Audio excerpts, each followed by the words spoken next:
estamos viviendo en el devenir político de la Argentina. Estamos ya en el corredor de la campaña electoral. Esto es muy importante para tenerlo en cuenta, para analizar y comprender los movimientos de cada uno de los protagonistas políticos clave de la realidad argentina. Es así entonces que en este marco, que va a ser el que va a dominar todas las acciones políticas de acá, no solamente a septiembre, sino a noviembre, así que es un largo caminar en el medio de la pandemia, se han producido hechos de impacto.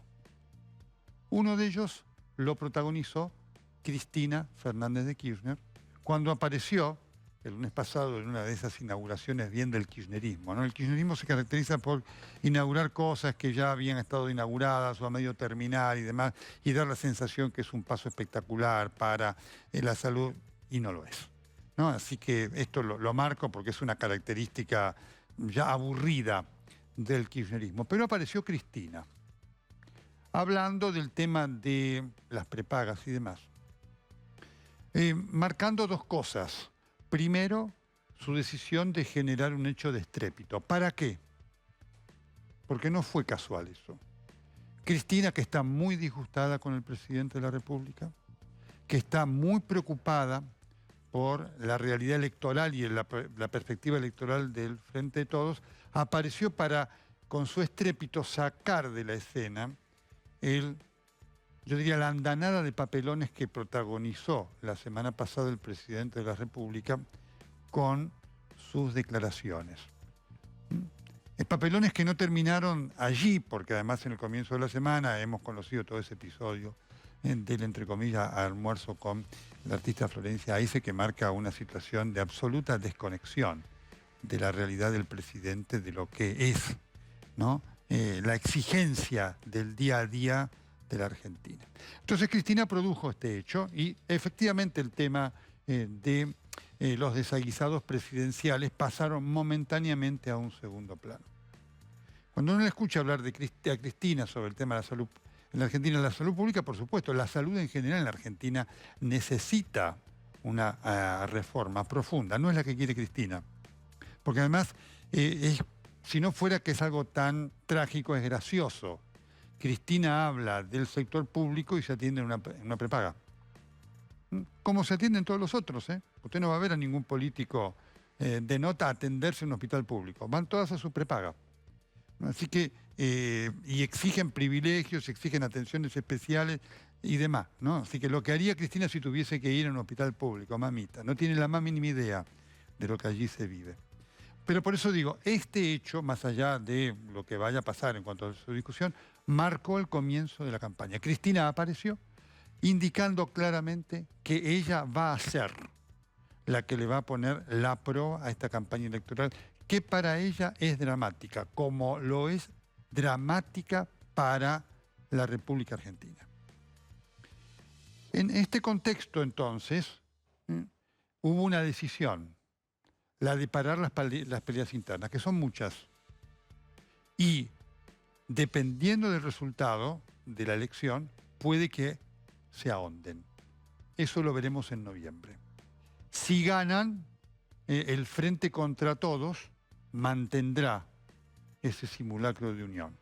Si pierde, el Frente contra Todos enfrenta el peligro de la desunión, como ya ocurrió, porque hay muchos dentro del Frente contra Todos que a Cristina no la soportan, así como ella hay muchos a los que ya no soporta más. Pero dado esto, entonces, quiero insistir en el porqué de esta aparición de Cristina y su preocupación. Porque Cristina necesita un triunfo contundente que le dé el dominio de la Cámara de Diputados que hoy no tiene. El Senado no va a cambiar. Tiene tal diferencia el oficialismo que así hiciera una mala elección, no hay riesgos de cambio. En cambio, diputados es distinto. Necesita ganar diputados, porque sin la Cámara de Diputados la reforma judicial que quiere Cristina para asegurarse la impunidad presente y de los futuros gobiernos kirchneristas con los cuales ella sueña, se viene abajo. Por ende, ¿cuál es el problema? Hoy, aún con la posibilidad de ganar, no alcanza para lo que necesita Cristina. Pero esto también es un llamado de atención muy fuerte para la oposición, porque la oposición es la que más banca arriesga en esta elección. Va a arriesgar en diputados las bancas que ganó en esa muy buena elección que hizo en el 2017. Y yo quiero marcar también este punto, porque la oposición tiene una enorme responsabilidad de cara a defender la República. Y cuando se ven algunos de los comportamientos que se observan en la oposición, uno no puede menos que indignarse y preocuparse. El equilibrio republicano de la Argentina necesita imperiosamente que la oposición haga una muy buena elección, que significa que pueda mantener los diputados que hoy tiene. Para eso necesita sumar fuerzas. El oficialismo, aún de capa caída, con todos los problemas que tiene, es un rival fenomenal en un terreno clave como la provincia de Buenos Aires. El oficialismo tiene la caja. Tiene la caja. Y tiene el dominio territorial. Y tiene la gente con los planes. Y esa gente que ayer protestó muy fuertemente aquí en la ciudad de Buenos Aires, depende de esos planes. Y la extorsión política ocurre. El oficialismo la hace diariamente. Entonces, la oposición tiene que comprender que este es un momento de deponer vanidades y egoísmos, que así como las hay dentro del oficialismo, las hay en la oposición. Las responsabilidades son enormes, empezando por el expresidente Mauricio Macri, que si va a hacer campaña con la lamentable frase que pronunció en Mendoza, diciendo el COVID es una gripe que no nos debe quitar el sueño, hecho que generó una disculpa tan lamentable como lo que dijo. Le digo al expresidente Macri, pero usted no tiene idea de lo que está pasando, ¿no?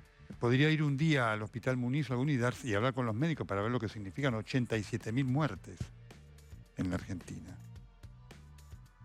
Digo, si la oposición no depone esas vanidades y no se da cuenta que debe generar una estructura de real unión, que no significa que no haya diferencias, pero diferencias por las propuestas, no por si uno es primero o segundo en la lista, si uno va a la ciudad y otro va a la provincia. Es tan enorme el desafío que se enfrenta la República Argentina que estremece ver que están en esa discusión pequeña propia de alguien que cree que ha ganado las elecciones. Y la oposición no ha ganado la elección todavía. Y va a tener muchas dificultades para ganarla. Y en el medio está la República. Entonces es importante que la oposición haga una muy buena elección para mantener el equilibrio republicano. Tienen que comprenderlo, junto con la necesidad de ser muy autocrítico con lo malo que hicieron cuando estuvieron en el gobierno, para generar una alternativa no ya de triunfo electoral del 2023, sino fundamentalmente de gobernabilidad. Hay una realidad muy clara de la Argentina, que la marcan los hechos, no los analistas. No hay posibilidad en la Argentina que ningún gobierno por sí solo, sea de la izquierda, de la derecha, de arriba o de abajo, pueda torcer el rumbo de decadencia de la Argentina. Ver ayer a la cantidad enorme de gente realmente pobre, unos dicen 30.000, otros 40.000, es una muestra de los que hay en la Argentina, es desolador. Esta es la Argentina que tenemos que revertir. Pero lo primero que hay que hacer es generar condiciones de república. Sin república la Argentina no tiene futuro. ¿Qué significa república? Significa absoluta majestad en las instituciones, independencia de los poderes, poder distribuido, no suma del poder público. Y para eso es muy importante entonces que el Congreso genere ese equilibrio. La oposición debe saberlo y debe tener muy en cuenta las palabras que dijo esta semana el diputado Waldo Wolf. Dijo, estamos a 7 diputados de ir a Venezuela. De eso se trata. Eso es lo que está en juego en las próximas elecciones. Sepámoslo.